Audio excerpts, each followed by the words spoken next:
പപ്പ പപ്പയും മമ്മയും ആദ്യം മീറ്റ് ചെയ്തത് ഫ്രെൽട്ടൻ അങ്കിളിലെ പിയാനോ ക്ലാസ്സിലാണോ?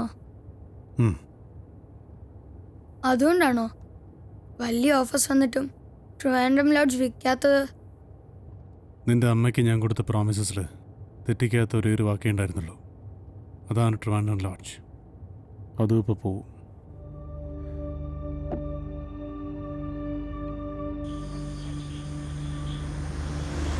പോലീസ് പ്രൊട്ടക്ഷൻ ഉണ്ടാവും. നമ്മളാരെങ്കിലും ഇറങ്ങാൻ വിസമ്മതിച്ചാൽ ബലമായി നമ്മളെ നമുക്കൊന്ന് കോടതി വഴി പോയാലോ? ഒരു ഗ്രൗണ്ടും ഇല്ല.